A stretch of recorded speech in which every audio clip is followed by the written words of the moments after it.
Hello everyone, welcome to triple S. I am Shahid Khan. Triple S में आपका स्वागत है। सो डियर स्टूडेंट्स, जैसा कि आप जानते हैं, we have started a video series for the JKSSB female supervisor exam and जिसमें हम डिफरेंट फैकल्टी मेंबर्स आपको डिफरेंट चैप्टर्स कवर करवा रहे हैं। And I have started the theories of economic development which is the third chapter in the syllabus of Jammu Kashmir female supervisor exam.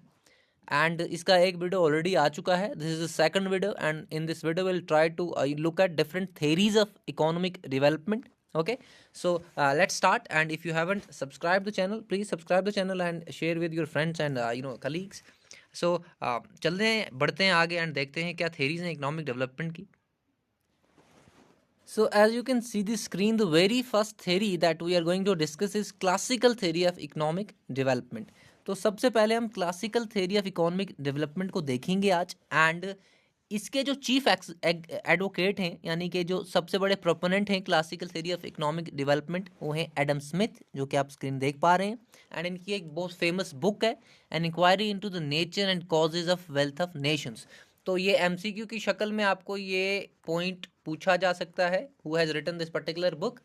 सो ये Adam Smith की book है and इसमें इन्होंने economic development का एक मॉडल दिया है जिसको क्लासिकल मॉडल कहा जाता है।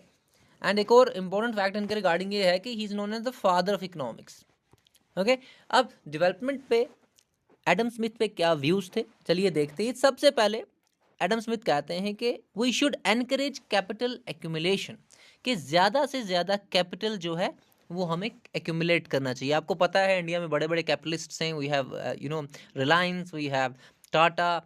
सो ये सारे लोग कर क्या रहे हैं, ये कैपिटलिस्ट्स हैं और ये कैपिटल एक्यूमुलेट करते हैं। इनको ज़्यादा से ज़्यादा प्रॉफिट होता है और ज़्यादा से ज़्यादा प्रॉफिट को ये एक्यूमुलेट करते हैं। सो इस कैपिटल एक्यूमुलेशन से अकॉर्डिंग टू एडम स्मिथ जो है इकोनॉमिक डेवलपमेंट होती है। So we should encourage the accumulation of capital. Capital को ज़्यादा से ज़्यादा एक्यूमुलेट करना चाहिए, पूंजी को ज़्यादा से ज़्यादा जमा करना चाहिए। This is the first thing that Adam Smith talked about development. Second, he promoted the idea of division of labor. So what is division of labor? Division of labor ये है कि in the economic development there are different sectors. हमारे पास agricultural sector है, हमारे पास industrial sector है। तो इनमें जो labor use होता है, एडम स्मिथ कहते हैं कि ये लेबर जो होना चाहिए ये होना चाहिए फंक्शनल स्पेशलाइजेशन के बेसिस पे। फंक्शनल स्पेशलाइजेशन का मीनिंग ये है कि जो लेबर जिस पर्टिकुलर काम में बेस्ट है, जिसमें उसकी स्पेशलिटी है, वो वही काम करे। ठीक है, अगर कोई मशीन को हैंडल कर रहा है तो वो पर्टिकुलर जो है वो मशीन को हैंडल करे। अगर कोई डिफरेंट और किसी तरह का स्किल, जिसमें भी जो भी स्पेशलाइजेशन है अकॉर्डिंग टू एडम स्मिथ, वो वही काम करे। सो इस डिवीजन ऑफ लेबर से क्या होगा, डेवलपमेंट की एक फास्टर पेस से डेवलपमेंट होगी, एक फास्टर रेट से डेवलपमेंट होगी। ठीक है, ऐसा भी है ना कि अगर जो काम किसी को नहीं आता, हम उस लेबरर को वो काम दे दें तो वो अच्छे से नहीं कर पाएगा। So the basic idea is कि डिवीजन ऑफ लेबर होना चाहिए एंड लेबरर की फंक्शनल स्पेशलाइजेशन होनी चाहिए। इट मीन्स कि जिस काम को जो लेबरर कर रहा है वो उसमें स्पेशलाइज्ड होना चाहिए, उसको वो काम आना चाहिए। So this is the second idea. Third, he gave the idea of laissez faire economy. So what is laissez faire economy? First of all, laissez faire जो है एक फ्रेंच टर्म है। सबसे पहले आप याद रखेंगे, इस फ्रेंच टर्म के अगर एग्जैक्ट मीनिंग हम निकालें तो it is leave alone. Leave alone. अब लीव अलोन का यहां पे मीनिंग ये है कि भाई स्टेट जो है इकोनॉमिक मैटर्स में इंटरफेयर नहीं करेगा। ठीक है, जो इकोनॉमिक मैटर्स हैं, इकोनॉमी किस तरह से रन कराई जाती है, किस तरह से बिजनेस होता है, किस तरह से कैपिटल एक्यूमुलेशन होगी, ये सारी चीज़ें जो हैं एडम स्मिथ कहते हैं कि बिजनेसमैन कैपिटलिस्ट के हाथ में छोड़ दो। जो जिस तरह से बिजनेस कर सकता है, जिस तरह से प्रॉफिट कर सकता है वो करे, स्टेट इंटरफेरेंस नहीं करेगा इकोनॉमिक मैटर्स में। ठीक है, और इसीलिए एडम स्मिथ को कहा जाता है classical liberal. Classical liberal, classical liberals का ही ये आइडिया था कि जो इंडिविजुअल है उसको इकोनॉमिक मैटर्स में फ्री छोड़ो, स्टेट शुड नॉट और government should not interfere in the economic matters of the individual. That is what laissez faire economy means. इसके बाद he also gave the idea of invisible hand.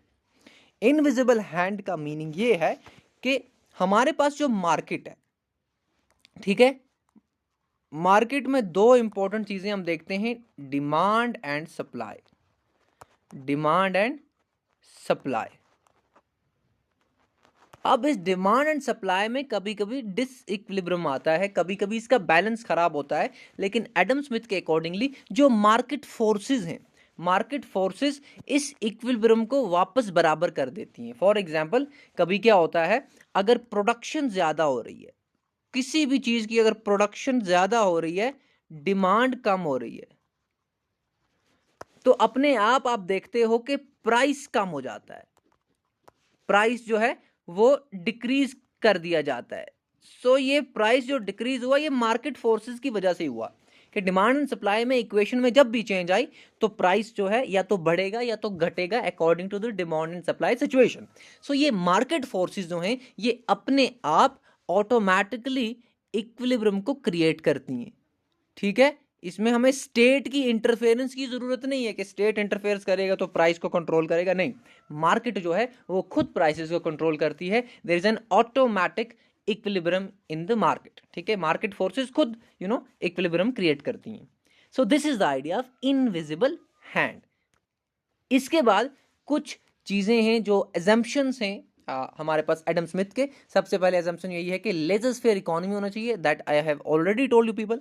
Second is, जो Adam Smith है, he talks about to inputs in an economy. Economy में दो important inputs की बात करते हैं एडम स्मिथ, और जो आप स्क्रीन पे देख पा रहे हैं, one is labour and second is capital, ठीक है। लेबर आपको पता है जो काम करते हैं किसी भी पर्टिकुलर इकोनॉमिक एस्पेक्ट में, चाहे वो एग्रीकल्चर है चाहे वो इंडस्ट्री है, एंड कैपिटल है जो आप पैसा लगाते हो पर्टिकुलर प्रोडक्शन को करने में, ठीक है। सो इन दो इनपुट्स की बात करते हैं। एंड सेकंड हमारे पास एक और चीज है यहाँ पे कि एडम स्मिथ कहते हैं कि इकोनॉमी में जो लेबरर्स हैं, जो लेबरर्स हैं उनको सबसिस्टेंस वेज दी जाती हैं। सबसिस्टेंस वेजेस वो वेजेस होती हैं जो पर्टिकुलर लेबर के बेसिक नीड को पूरा करें, बस, ठीक है। हमें कोई उनको एक्स्ट्रा वेगेंट वेजेस नहीं देनी होती हैं, हमें लेबरर को सिर्फ सबसिस्टेंस वेजेस देनी है ताकि वो अपनी बेसिक नीड्स जो कि जैसे फूड क्लॉथ शेल्टर है ये पूरी कर पाए, ठीक है, फूड क्लॉथ शेल्टर। इसके बाद हमारे पास एक और इंपॉर्टेंट चीज है जो एडम स्मिथ कहते हैं, वो ये कहते हैं कि एग्रीकल्चरल सेक्टर जो है, वो दो सेक्टर्स ऑफ इकोनॉमी की बात करते हैं, एग्रीकल्चर एंड इंडस्ट्री, ठीक है। मैं आपको बता दूं, there are three major sectors in economy. एक हमारे पास है प्राइमरी सेक्टर, एक हमारे पास है सेकेंडरी सेक्टर, एक हमारे पास है टेरिशरी सेक्टर। प्राइमरी सेक्टर आपका एग्रीकल्चर है, ठीक है, जहां पे रॉ मटेरियल्स प्रोड्यूस किए जाते हैं। सेकेंडरी सेक्टर है आपका इंडस्ट्रीज, जहां पे रॉ मटेरियल्स की फिनिशिंग होती है। जैसे कि अगर आपने एग्रीकल्चर में वीट को ग्रो कराया है तो इंडस्ट्री में वीट जाके डिफरेंट प्रोडक्ट्स बनेंगे। सो फिनिशिंग जो है रॉ मटेरियल्स की वो सेकेंडरी सेक्टर में होती है, that is industrial sector. And third हमारा है टेरिशरी सेक्टर, ये service sector, trade, transport, communication and बाकी सारी चीजें। तो एडम स्मिथ कहते हैं कि वो जो एग्रीकल्चर है, it is subject to law of diminishing returns. अब ये लॉ ऑफ डिमिनिशिंग रिटर्न्स क्या है, इसको थोड़ा सा समझते हैं हम। सो एग्रीकल्चर में डिमिनिशिंग रिटर्न्स कैसे आएंगे? फॉर एग्जाम्पल, हमारे पास एक लैंड है, इस लैंड में मैं 10 लेबर्स को काम करवा रहा हूं, ठीक है, और मुझे अच्छी खासी प्रोडक्शन हो रही है। अब अगर इस लैंड में मैं 12 लेबरर्स को लगा दूं काम पे, तो प्रोडक्शन थोड़ी सी और ज्यादा तेज हो जाएगी, ज्यादा प्रोड्यूस होगा। लेकिन अगर इसी लैंड में मैं 30 लेबरर्स को लगा दूं, तो एक टाइम ऐसा आएगा कि जो प्रोडक्शन है उसकी रेट डिमिनिश होने लगेगी।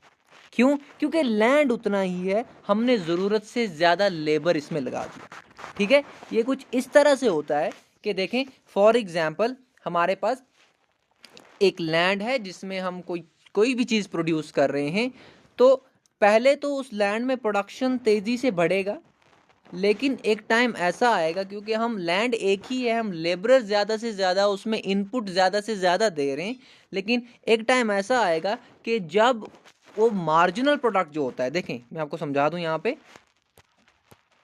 ये लैंड था, इस पे 10 लेबर काम कर रहे थे, तो एक अच्छा प्रोडक्शन हो रहा था। हमने इस पे 12 लेबर लगा दिए, तो 2 एक्स्ट्रा लेबर लगाने से और ज़्यादा प्रोडक्शन बढ़ गया। लेकिन अगर मैं इस पे 30 लेबर को लगा दूं, तो अब क्या होगा, एक टाइम ऐसा आएगा कि जो हमारा प्रोडक्ट है, जो प्रोडक्शन है, वो घटने लगेगा, उसका रेट जो है वो घटने लगेगा, क्योंकि लैंड उतना ही है, हम ज़्यादा से ज़्यादा लेबर लगा रहे हैं, लेकिन लैंड की एक पर्टिकुलर फिक्स्ड कैपेसिटी है। ठीक है, तो ये है एग्रीकल्चर की, ये बात करते हैं कि एक टाइम ऐसा आता है कि एग्रीकल्चर में जो ये लॉ ऑफ डिमिनिशिंग रिटर्न्स काम करने लगता है। ठीक है, सो this is what Adam Smith said. And इसके बाद एक और हमारे पास चीज़ है कि Adam Smith 2 sectors of economy को ज़्यादा बात करते हैं, one is agriculture and one is industry. I hope this is clear. ये एक इन क्रक्स ये आइडिया है हमारे पास एडम स्मिथ के इकोनॉमिक डेवलपमेंट का। ये जो पॉइंट मैंने दिए हैं ये आप याद रखेंगे, एंड ये इंपॉर्टेंट पॉइंट्स हैं जो मैं आपको बता चुका हूँ, एंड इसको ज़्यादा खींच के हम ज़्यादा लंबा करके कंफ्यूज नहीं करना चाहते। These are the major points. आप गूगल करें, आप कहीं भी जाएं, यूट्यूब खोलें, you will find only these particular points जो डिफरेंट तरह से डिफरेंट लोगों ने पढ़ाए होंगे, but I have try to make it very simple कि ये सारी चीज़ें हैं जो एडम स्मिथ बात करते हैं। एंड एक चीज़ हमेशा याद रखना कि एडम स्मिथ जो है भाई ये कहते हैं कि गवर्नमेंट जितना इकोनॉमी से दूर रहे उतना अच्छा है, जो लेजर का सबसे मेजर आइडिया है इनका इकोनॉमिक डेवलपमेंट का। और बाकी division of labour, capital accumulation and invisible hand theory, and ये बाकी subsistence of wages and diminishing returns, ये सारी चीज़ें मैं आपको बता चुका हूँ। इसके बाद हम चलते हैं हमारे next theory of economic development, जो कि हमारे पास है Ricardian theory of economic development. तो Ricardian theory of economic development में डेविड रिकार्डो जो है, इन्होंने ये थ्योरी दी है, और इनकी एक मेजर किताब है, एक बहुत इंपॉर्टेंट किताब है, principles of political economy and development. तो ये आप याद रखेंगे, ये किताब डेविड रिकार्डो ने लिखी हुई है, एंड इसमें वो इकोनॉमिक डेवलपमेंट का एक अपना आइडिया देते हैं, एक मॉडल देते हैं। ठीक है, और सबसे इंपॉर्टेंट आप यहाँ पे याद रखना कि रिकार्डो कहते हैं कि agriculture is the most important sector in the economy. ठीक है, इससे पहले हमने एडम स्मिथ देखा तो उन्होंने 2 सेक्टर्स ऑफ इकोनॉमी को प्रेफरेंस दी है, एक इंडस्ट्रियल और एक एग्रीकल्चर। लेकिन यहाँ पे David Ricardo categorically agriculture sector को कहते हैं कि it is one of the most important sector of economy. और इसके बाद इस इकोनॉमी के जो इकोनॉमी है, इकोनॉमी में 3 मेजर ग्रुप्स की बात करते हैं David Ricardo. First is landlords, second is capitalists and labourers. ठीक है, तो ये 3 हम कह सकते हैं कि कंपोनेंट्स हैं इकोनॉमी के अकॉर्डिंग टू डेविड रिकार्डो। तो एमसीक्यू बिल्कुल डायरेक्ट पूछा जा सकता है कि कौन सा ऐसा ग्रुप, मेजर ग्रुप नहीं है according to David Ricardo, economy का कौन सा इंपॉर्टेंट मेजर ग्रुप नहीं है। तो लैंडलॉर्ड, कैपिटलिस्ट, लेबरर्स, और मेरे ख्याल से चौथा कोई भी और दे दिया होगा तो आपको यहाँ से पता चल जाएगा। या फिर इस तरह से क्वेश्चन आ सकता है कि कौन से सेक्टर को ज़्यादा इंपॉर्टेंट माना है डेविड रिकार्डो ने, दैट इज एग्रीकल्चर। या फिर इस किताब पे आपको एमसीक्यू पूछा जा सकता है। ठीक है, जेकेएसएसबी का एग्जाम है, एंड आप एक चीज़ याद रखें, ये एग्ज़ाम जो है OMR बेस्ड एग्ज़ाम है, एंड इसमें आपको कभी कभी जेकेएसएसबी बहुत ज़्यादा बेसिक चीज़ें पूछ लेता है, एंड उस बेसिक चीज़ में एक चीज़ ये भी है, that is name of the book. ठीक है, तो ये भी आप याद रखेंगे। सो इसकी आगे बढ़ते हैं। And according to David Ricardo, capital accumulation results from profits. इसी तरह की कुछ बात एडम स्मिथ की हमने आइडिया में अभी पढ़ी, इकोनॉमिक डेवलपमेंट के आइडिया में। तो रिकार्डो कहते हैं कि कैपिटल क्या है, प्रॉफिट से ही आता है। ज़्यादा से ज़्यादा प्रॉफिट होगा तो ज़्यादा से ज़्यादा आप कैपिटल एक्यूमुलेट कर सकते हो। ठीक है, अगर प्रॉफिट ही नहीं होगा तो कैपिटल एक्यूमुलेट नहीं होगा। सो it is because of profit the capitalism the capital is accumulated more and more, और ज़्यादा से ज़्यादा पूंजी जो है वो जमा कर पा रहा है एक कैपिटलिस्ट। क्यों? क्योंकि उसको प्रॉफिट हो रहा है। जब तक उसको प्रॉफिट होता रहेगा तब तक वो कैपिटल एक्यूमुलेट करता रहेगा। एंड कैपिटलिज्म जो मॉडल है ना, कैपिटलिज्म मॉडल ऑफ इकोनॉमी है, आपको पता है कैपिटलिज्म एक इकोनॉमी का इंपॉर्टेंट मॉडल है जो आज पूरी ऑल ओवर वर्ल्ड है। एंड इसमें सबसे इंपॉर्टेंट जो पिलर है कैपिटलिज्म का, दैट इज प्रॉफिट। ये प्रॉफिट पे काम करता है। Capitalism is not working on welfare, ठीक है। वेलफेयर पे कौन सा मॉडल ऑफ इकोनॉमी डेवलप काम करता है, दैट इज सोशलिज्म। सोशलिज्म जो है ये वेलफेयर के आइडिया पे काम करता है, but capitalism is strictly working on the idea of capital, sorry profit. Capitalism profit पे ही काम करता है। सो यहाँ पे आप देख लें कि कैपिटल एक्यूमुलेशन जो है रिकॉर्डों के अकॉर्डिंगली प्रॉफिट से होती है, एंड ये कैपिटलिस्ट ही है, it is the capitalist who initiate the process of economic development. तो कैपिटलिस्ट ही वो लोग हैं जो इकोनॉमिक डेवलपमेंट के आइडिया को क्या करते हैं, सॉरी इकोनॉमिक डेवलपमेंट के जो प्रोसेस है उसको इनिशिएट करते हैं और आगे बढ़ाते हैं। सो कैपिटलिज्म को यहाँ पे अगेन आप देख पा रहे हैं कि डेविड रिकार्डो जो हैं ये बहुत ज़्यादा सपोर्ट कर रहे हैं। और आप चीज़ हमेशा एक चीज़ याद रखना, कोई भी जो आइडिया होता है ना, कोई भी आइडिया कहीं ना कहीं किसी ना किसी फिलोसफर या फिर किसी ना किसी थेरिस्ट ने दिया हुआ है, बाद में उसकी एक्चुअल इम्प्लीमेंटेशन होती है। That is why intellectual people are the strongest people in the world, क्योंकि ये जो बात बोल देते हैं सारी दुनिया उसके पीछे लग जाती है। जैसे कि कैपिटलिज्म जो है, कैपिटलिज्म कैसे आया, ये लिबरल आइडियोलॉजी से आया। लिबरल आइडियोलॉजी में मानने वाले जो लोग थे उन्होंने कहा कि भाई इंडिविजुअल फ्री होना चाहिए, इंडिविजुअल को फ्रीली बिजनेस करने दो, वो जिस तरह से बिजनेस कर रहा है। और लिबरलिज्म के इस आइडिया से आया कैपिटलिज्म, ठीक है। सो हर एक पर्टिकुलर सिस्टम के पीछे देयर आर इंटेलेक्चुअल्स, ठीक है, और ये इंटेलेक्चुअल्स जो होते हैं सबसे स्ट्रांग लोग होते हैं। सो आगे बढ़ते हैं। डेविड रिकार्डो कहते हैं जो इकोनॉमिक डेवलपमेंट है, और सबसे ज़्यादा वो एग्रीकल्चर सेक्टर की बात करते हैं, तो वो कहते हैं कि इस एग्रीकल्चर सेक्टर में जो वेरिएबल्स हैं, अब वेरिएबल्स हमारे पास एक तो लेबर है, एक कैपिटल है। वेरिएबल्स क्या चीज़ होती है, वेरिएबल्स इनपुट्स वो चीज़ें होती हैं जो हम चेंज कर सकते हैं। जैसे आज 10 लेबर हमने लगाए हैं ज़मीन में, हमारे लैंड में, कल हम 15 लगा सकते हैं, फिर हम 20 लगा सकते हैं, तो ये हम चेंज कर सकते हैं।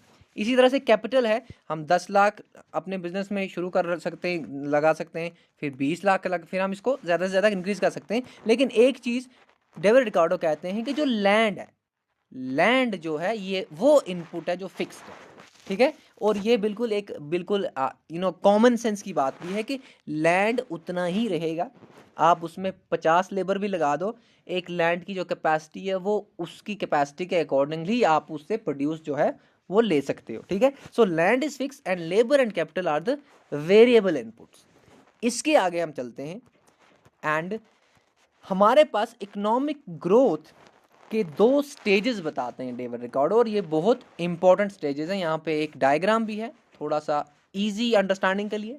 तो एक वो बताते हैं कि एक स्टेज इकोनॉमिक ग्रोथ में जो इनिशियल स्टेज होता है दैट इज प्रोग्रेसिव स्टेज, और इस प्रोग्रेसिव स्टेज में जो प्रॉफिट के रेट हैं वो हाई होते हैं। और दूसरा वो स्टेज कहते हैं जहाँ पे वो स्टेशनरी स्टेज की बात करते हैं, और स्टेशनरी स्टेज जो है इसमें प्रॉफिट की रेट जो है वो जीरो हो जाती है। देखें, प्रॉफिट जीरो होना और प्रॉफिट की रेट जीरो होना ये 2 अलग अलग चीजें हैं। स्टेशनरी स्टेज में प्रॉफिट होगा लेकिन उसकी रेट जीरो हो जाएगी, ठीक है। सो प्रॉफिट जीरो हो जाना एंड प्रॉफिट रेट जीरो हो जाना 2 अलग अलग चीजें हैं। एमसीक्यू में कंफ्यूजन करने के लिए एग्जामिनर दोनों ऑप्शन डाल सकता है कि स्टेशनरी स्टेज में रिकॉर्डो के अकॉर्डिंगली प्रॉफिट जीरो है या प्रॉफिट रेट जीरो है, ठीक है। तो स्टेशनरी स्टेज में रेट ऑफ प्रॉफिट जो है वो जीरो है अकॉर्डिंग टू डेविड रिकॉर्डो। अब यहाँ पे आप इस मैप को देखें और हम समझते हैं कि ये 2 स्टेज कौन से हैं जिसकी बात कर रहा है। देखें, हमारे पास ये है यहाँ से कैपिटल एक्युमुलेशन वाला ये साइड, एंड यहाँ से लेबरल वाला साइड है। फॉर एग्जाम्पल हमारे पास क्या है, यहाँ पे कहता है कि OL लेवल यानी कि ये लेवल जो है, this level, less population and fertile land, के इसमें क्या है, एक सिचुएशन बताते हैं हमें कि जब पॉपुलेशन कम है और लैंड भी फर्टाइल है तो क्या होगा, हायर रेट ऑफ प्रॉफिट, और यही है आपका प्रोग्रेसिव स्टेज। सो OL लेवल यानी कि ये आपका प्रोग्रेसिव स्टेज है, यहाँ पे दिया हुआ है, ठीक है। क्योंकि यहाँ पे क्या है, लैंड फर्टाइल भी है और पॉपुलेशन भी कम है, ठीक है।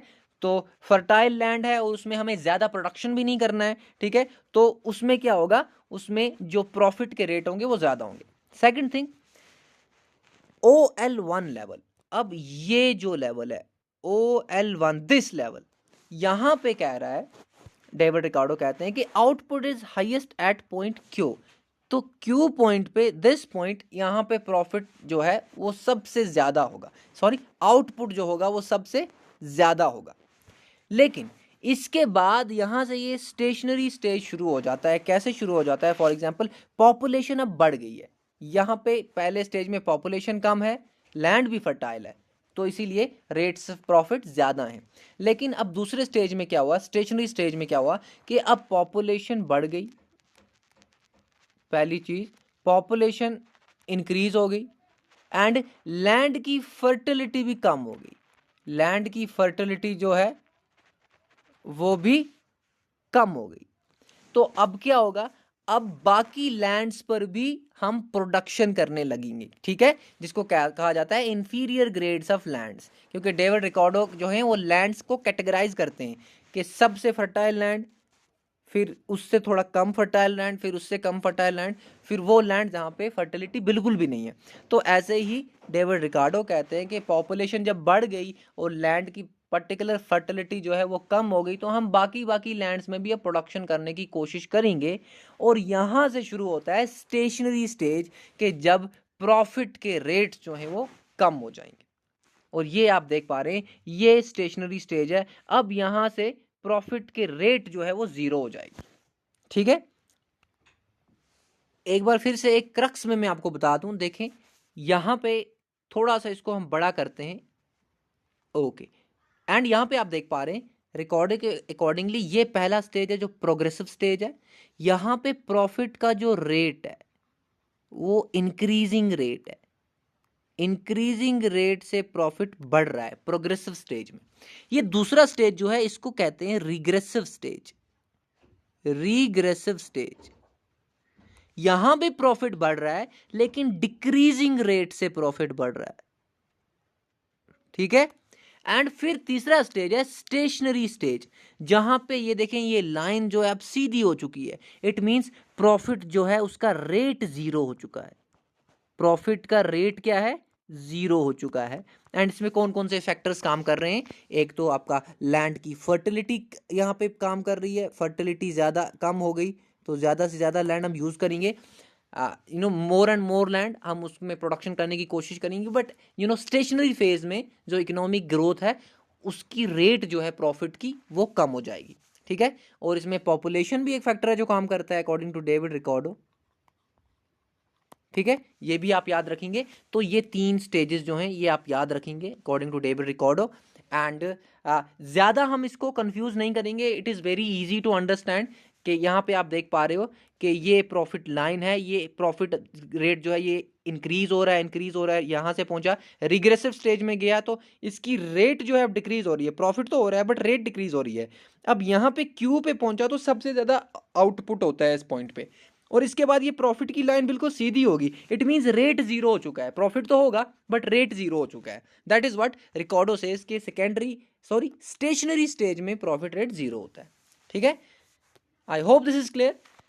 आगे बढ़ते हैं और यहाँ पे कुछ और इंपॉर्टेंट पॉइंट्स हैं। एक ये है कि Ricardo is not in favour of imposition of taxes. Ricardo कहते थे कि भाई ज़्यादा टैक्सेस जो हैं वो नहीं होने चाहिए, क्योंकि टैक्स जो है इनकम को रिड्यूस करता है, प्रॉफिट को रिड्यूस करता है और कैपिटल एक्यूमुलेशन को भी रिड्यूस करता है। So he was not in favour of imposition of taxes. आज आप देख पा रहे हो कि कितना ज़्यादा टैक्स लिया जाता है, हर चीज़ पे जीएसटी लग रहा है। सो दूसरी चीज़ हमारे पास है कि इस Ricardo is in favour of free trade. Free trade वही हो गया कि भाई स्टेट जो है, स्टेट कम से कम इंटरफेरेंस करेगा, as it is an important factor of development of country. Free trade provides vast opportunities of investment to the capitalist. तो फ्री ट्रेड की बात कर रहे हैं, अगेन रिकॉर्डो जो है ये कैपिटलिस्ट सिस्टम को सपोर्ट कर रहे हैं। ये भी किसी ना किसी तरह से आप देख पा रहे हैं लेजर फेयर इकोनॉमी का आइडिया यहाँ पे हमें दे रहे हैं। एंड तीसरा हमारे पास है there is a positive correlation between wage rate and size of population. तो रिकॉर्डो कहते हैं कि अगर वेजेस की रेट्स ऑफ कम रखेंगे तो इसका इम्पैक्ट साइज ऑफ पॉपुलेशन पे पड़ेगा, ठीक है। अगर वेजेस की रेट्स कम होंगी तो पॉपुलेशन भी कम होगी अकॉर्डिंग टू डेविड रिकॉर्डो। अगर हम ज़्यादा से ज़्यादा वेजेस देंगे लेबरर्स को तो पॉपुलेशन भी बढ़ने के चांसेस हैं बिकॉज ऑफ दैट, ठीक है। So there is a positive correlation between wage rate and size of population. So thus the theory highlights the importance of major development variables such as capital accumulation, population, profit, wages. इन सब की बात करते हैं David Ricardo अपनी theory of economic development में. अब रिकार्डो का एक और कॉन्सेप्ट है जिसको हम क्विकली समझने की कोशिश करेंगे, that is Ricardo theory of rent. ये आपने हमेशा देखा होगा, जब भी रिकार्डो आप गूगल करेंगे तो you will find theory of rent. ठीक है, तो अब जो एक लैंड है उस पे जो रेंट देते हैं हम, ठीक है, इस लैंड पे जो रेंट है ये कैसे डिटरमाइन होता है, किस लैंड को पर कितना रेंट देना है, ये कैसे डिटरमाइन होता है, इसको आंसर करते हैं डेविड रिकार्डो. और वो ये कहते हैं कि रेंट जो है, रेंट डिटरमाइन होता है according to the fertility of the land, according to the fertility of the land. और रिकार्डो क्या करते हैं, लैंड को कैटेगरीज में बांटते हैं. ठीक है, ए कैटेगरी जो सबसे ज़्यादा फर्टाइल लैंड है, देन बी कैटेगरी जो उससे कम फर्टाइल है, then C category. And David Ricardo ऐसे लैंड्स की भी बात करते हैं जो बिल्कुल ही फर्टाइल नहीं है, और रिकार्डो कहते हैं कि ऐसे लैंड्स पर रेंट होता ही नहीं है. ठीक है, जीरो रेंट, जो कि जीरो फर्टाइल लैंड्स होते हैं. तो सबसे पहले जब रेंट की बात करते हैं रिकार्डो, तो Ricardo says that rent is producer surplus. Rent is producer surplus का मतलब है कि जो प्रोड्यूसर है जब वो प्रोडक्शन करता है, ठीक है, जस्ट वेट ए सेकेंड, जब वो प्रोडक्शन करता है, जस्ट वेट ए सेकेंड, जब प्रोड्यूसर प्रोडक्शन करता है तो जितना ज्यादा लैंड फर्टाइल होगा, ठीक है, उतना ही उस पर्टिकुलर लैंड का रेंट होगा. ठीक है, तो फर्टिलिटी जो है वो रेंट डिटरमाइन करती है. ठीक है, एंड रेंट क्या है, रेंट इज प्रोड्यूसर सरप्लस. बिल्कुल सीधे सीधे भी क्वेश्चन आ सकता है कि according to whom rent is producer surplus, तो डेविड रिकार्डो. ठीक है, दूसरा चीज है फर्टिलिटी डिटरमाइंस द रेंट, के रेंट जो है एक पर्टिकुलर लैंड का वो डिटरमाइन होता है कि उस लैंड से कितना सरप्लस प्रोड्यूस हो रहा है. ठीक है, अब सरप्लस क्या होता है, एंड ये चीज़ें जो है हम इस ग्राफ के थ्रू यहाँ पे समझने की कोशिश करेंगे. तो डेविड रिकार्डो कहते हैं कि फॉर एग्जांपल हमारे पास डिफरेंट कैटेगरीज ऑफ लैंड हैं. हमारे पास यहाँ पे देख पा रहे हैं लैंड ए है, लैंड बी है, ठीक है, लैंड ए है, बी है, सी है एंड डी है. There are grades of land. और जो लैंड ए है आप देखें इसमें ये प्रोडक्शन हो रही है, सबसे ज्यादा प्रोडक्शन, इट मीन्स ये सबसे ज्यादा फर्टाइल लैंड है. इट मीन्स ये जो ब्लू में आप देख पा रहे हैं ये सारा सरप्लस है, ये सारा सरप्लस प्रोडक्शन है. ठीक है, क्योंकि सबसे ज्यादा प्रोडक्शन इसमें हो रही है और ये ब्लू वाला आप सरप्लस प्रोडक्शन देख रहे हैं. इसी तरह से लैंड बी जो है ये देखें, ये प्रोडक्शन है लैंड बी का, ए से थोड़ा सा कम क्योंकि इस लैंड की फर्टिलिटी ए से कम है. देन लैंड सी है, आप देखें बी से कम प्रोडक्शन हो रहा है, बट अभी भी ब्लू जो आप देख पा रहे हैं वो सरप्लस है, ब्लू जो है वो सरप्लस प्रोडक्शन है. एंड लैंड डी जो है इसमें सरप्लस प्रोडक्शन नहीं हो रही है. इट मीन्स ये सबसे कम फर्टाइल लैंड है, और इट मीन्स कि इसमें अगर सरप्लस नहीं है तो इस पे रेंट भी नहीं हो सकता. तो इट मीन्स कि जब जितना ज्यादा सरप्लस उतना ही रेंट होगा. ठीक है, और इसीलिए यहां पे सरप्लस नहीं है डी ग्रेड लैंड में, तो इस पर रेंट भी नहीं हो सकता. और ये जो सरप्लस है इसको डिफरेंशियल रेंट का नाम भी देते हैं डेविड रिकार्डो, जो कि आप यहां पे मैं ऑलरेडी लिखा हुआ है मैंने. ठीक है, डिफरेंशियल रेंट. तो डिफरेंशियल रेंट या फिर सरप्लस ये क्या है, ये वाली सरप्लस प्रोडक्शन है. ये है idea of rent by David Ricardo. और रिकार्डो कहते हैं सबसे इंपॉर्टेंट पॉइंट इसमें यही दो हैं कि भाई रेंट जो है ये प्रोड्यूसर का सरप्लस है, और रेंट जो है ये डिटरमाइन करेगा क्या, फर्टिलिटी ऑफ लैंड, लैंड की फर्टिलिटी जो है, क्योंकि लैंड की फर्टिलिटी होगी तो लैंड में सरप्लस प्रोडक्शन होगी, लैंड में जितनी ज्यादा सरप्लस प्रोडक्शन होगी तो उसके अकॉर्डिंगली उस पर्टिकुलर लैंड का रेंट होगा. ठीक है, this is idea of theory of rent by David Ricardo.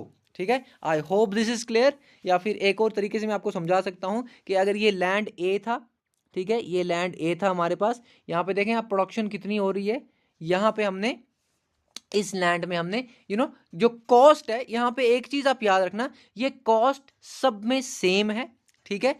हम कह सकते हैं कि यहाँ पे 100 कॉस्ट है, यहाँ पे भी 100 कॉस्ट है, यहाँ पे भी 100 कॉस्ट है एंड यहाँ पे भी 100 कॉस्ट है। लेकिन आप यहाँ पे देखें सरप्लस कितना है, यहाँ पे सरप्लस थोड़ा कम हो रहा है, यहाँ पे सरप्लस थोड़ा कम हो रहा है, यहाँ पे सरप्लस है ही, लेकिन कॉस्ट सबका सेम है, ठीक है।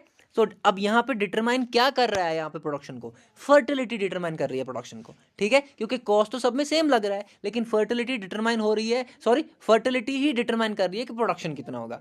इसमें ये देखें 25 है हमारे पास प्रोडक्शन, दूसरे में हमारे पास 20 है प्रोडक्शन, लैक्स में आप ले लो या टन्स में ले लो, जैसे भी आप ले लो, दूसरे में 15 है, तीसरे में 10 है, ठीक है। तो ये हमारे पास जो है इसको कहा जाता है idea of rent by David Ricardo, के जो रेंट है ये प्रोड्यूसर का सरप्लस है, और रेंट जो है ये डिटरमाइन करती है फर्टिलिटी या पर्टिकुलर लैंड। इससे ज़्यादा इसको कॉम्प्लिकेट नहीं करना है, ये कॉम्प्लिकेटेड है भी नहीं, 30-40 मिनट का सिर्फ रेंट पे वीडियो हम बना दें और उसका मतलब कुछ नहीं होगा। And one more thing, very important thing, we are preparing for JKSSB, ठीक है। सो JKSSB के अकॉर्डिंगली ये जो इकोनॉमी का लेवल है, इससे ज़्यादा अगर हम आपको पढ़ाएंगे तो आपका टाइम ज़्यादा जाएगा एंड हमें यहाँ पे UPSC क्रैक नहीं करना है, ठीक है। So looking at the level of the exam and the nature of the exam, जो बेसिक क्वेश्चंस पूछे जा रहे हैं, this is more than enough. Thank you so much, thank you for watching SSS and इसी तरह से आप comment ज़रूर करें कि आपको कैसा लगा है ये वीडियो, एंड मिलते हैं हम नेक्स्ट वीडियो में, जिसमें हम Marxist theory of economic development को डिस्कस करने जा रहे हैं। Till then goodbye, take care and have a nice day.